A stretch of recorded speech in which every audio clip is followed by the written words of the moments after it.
Physics की online class में class 11 के सभी स्टूडेंट का स्वागत है। मेरा नाम सतीश सिंह है और मैं आपको इस समय विमाओं के अनुप्रयोग यानी कि एप्लीकेशन ऑफ डायमेंशंस पढ़ा रहा हूँ। इसके पहले आप लोगों ने विमाओं के अनुप्रयोग 2 पढ़ चुके हैं और उसके पहले आप लोगों ने किसी भी भौतिक राशि का विमा निकालना सीखा था। तो आप आज का टॉपिक पढ़ने से पहले विमाओं को निकालना सीख लीजिए और विमाओं के जो 2 अनुप्रयोग आपको बताए गए हैं उनको भी आप निकालना सीख लीजिए, उनको भी आप समझ लीजिए और इन्हें प्लेलिस्ट में जा कर के आप उन वीडियो को देख सकते हैं। तो आज का जो टॉपिक है आपको बहुत अच्छी तरीके से समझ में आ जाएगा। आज का टॉपिक ये है कि एक पद्धति के मात्रक को दूसरी पद्धति के मात्रक में बदलना। अक्सर आपने देखा होगा कि कोई भी आंकिक प्रश्न होता है और उसमें हमें पद्धतियाँ बदलनी होती हैं। MKS को CGS में या अन्य जो बहुत सारी पद्धतियाँ होती हैं उनका ज़्यादा यूज़ नहीं होता है, जैसे FPS है तो उनका ज़्यादा यूज़ नहीं होता है। MKS को CGS में, CGS को MKS में, इसका ही अपनी फिजिक्स में ज़्यादा उपयोग होता है। तो इस प्रकार की पद्धतियों को बदलने से जो उनके आंकिक मान होते हैं वो बदल जाते हैं। एग्ज़ाम्पल बहुत ही सरल हम लेते हैं, जैसे मान लीजिए कि 1 मीटर है। अब ये लंबाई, मीटर लंबाई का मात्रक होता है, MKS पद्धति का है। मान लीजिए कि इसको हम CGS में कन्वर्ट करें, ये MKS सिस्टम का है और इसे हम CGS में चेंज करना चाहते हैं।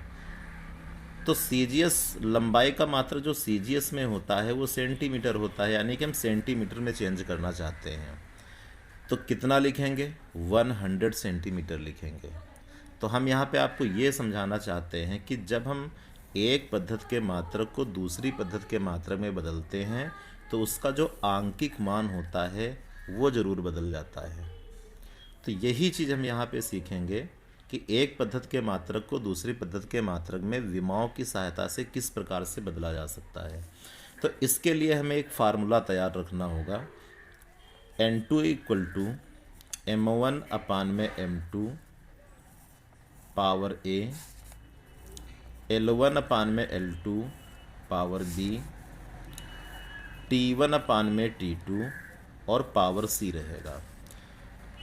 N2 इक्वल टू N1, जहाँ पे N1 क्या है?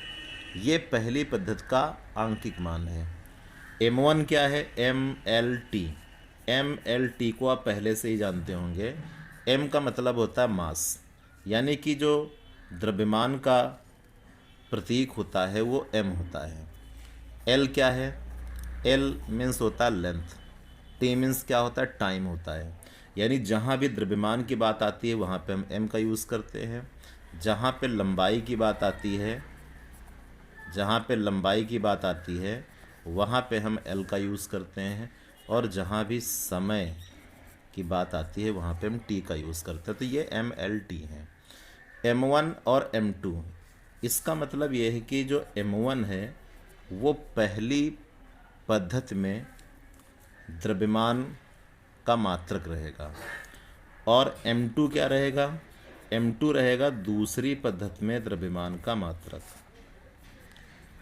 दूसरी पद्धति कोई भी हो, चाहे MKS हो चाहे CGS में, लेकिन दूसरी पद्धति में द्रव्यमान का मात्रक M2 रहेगा और M1 है पहली पद्धति में द्रव्यमान का मात्रक, वो चाहे ग्राम हो या किलोग्राम हो, कुछ भी हो। इसी प्रकार से L1 भी पहली पद्धति में लंबाई का मात्रक, L2 के स्थान पर दूसरी पद्धति में लंबाई का मात्रक लिखेंगे और T1 के स्थान पर पहली पद्धति में समय का मात्रक और T2 के स्थान पर दूसरी पद्धति में समय का मात्रक हमें लिखना है और A, B, C ये MLT की विमाएँ होंगी। तो अब हम लोग एक एग्ज़ाम्पल लेते हैं। अगर इस फार्मूले को आप समझ चुके हैं तो आप एग्ज़ाम्पल की सहायता से क्वेश्चन को समझ सकते हैं, बात को समझ सकते हैं।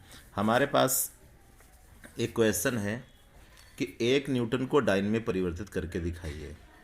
न्यूटन आपको मालूम होगा कि ये बल का मात्रक है, SI मात्रक है और डाइन क्या होता है? डाइन CGS पद्धति का मात्रक होता है। इसका मतलब ये कि जब हम न्यूटन को डाइन में चेंज करेंगे यानी MKS से हम CGS में जाएंगे तो 1 न्यूटन ये पहली पद्धति का मात्रक है और इसको डाइन में चेंज करना है तो ये दूसरी पद्धति का मात्रक है। तो पहली पद्धति से दूसरी पद्धति को आप समझ चुके होंगे, यानी पहली पद्धति हमारी एमकेएस में है और दूसरी पद्धति हमारी किस में, सीजीएस में है।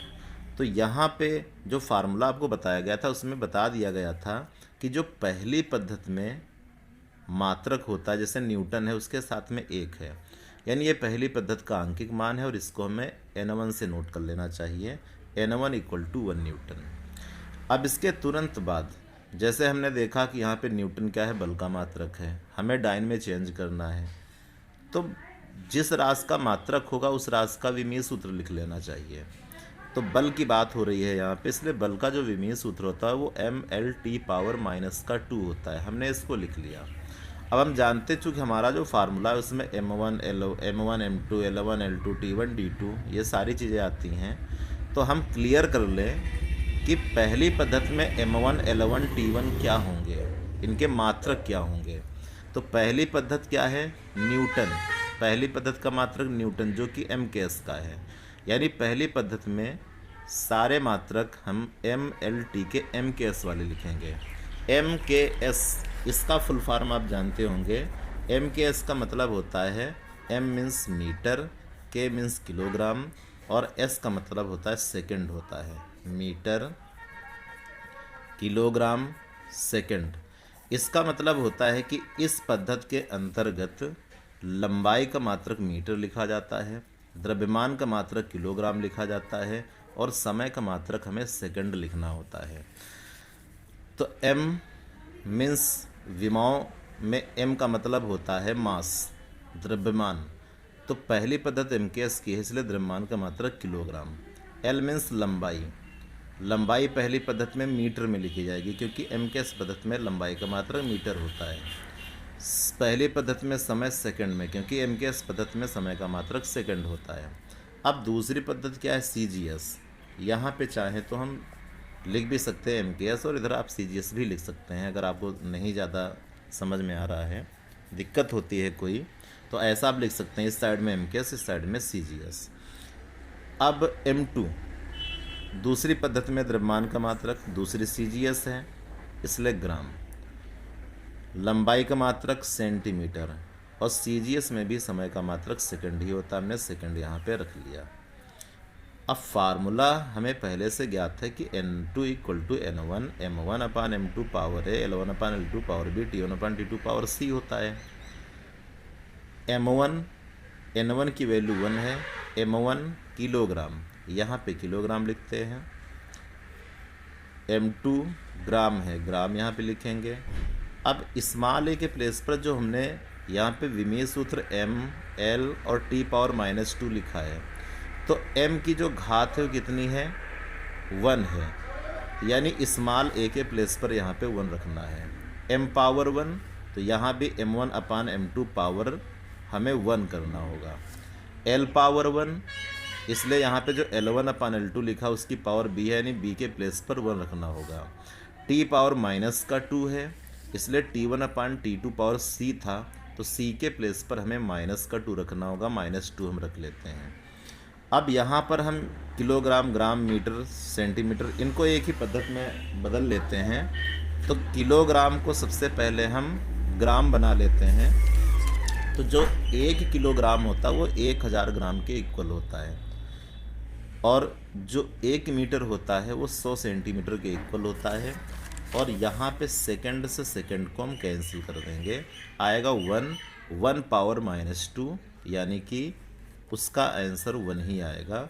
1 की कोई भी पावर हो उसका आंसर 1 ही होता है, चाहे पावर नेगेटिव हो चाहे पावर पॉजिटिव हो। तो इसलिए यहाँ पे 1 लिखने से हमें कोई फ़ायदा नहीं। ग्राम से ग्राम को कैंसिल करेंगे, सेंटीमीटर से सेंटीमीटर को कैंसिल करेंगे और n2 = 1 × 10⁵ आ जाएगा, क्योंकि 1000 और 100 का मल्टीप्लाई करोगे तो 5 जीरो हैं, इसलिए 10⁵। तो इस प्रकार से हमने जो न्यूटन था उसको डाइन में बदल लिया है विमाओं की सहायता से, और 1 न्यूटन = 10⁵ डाइन होता है।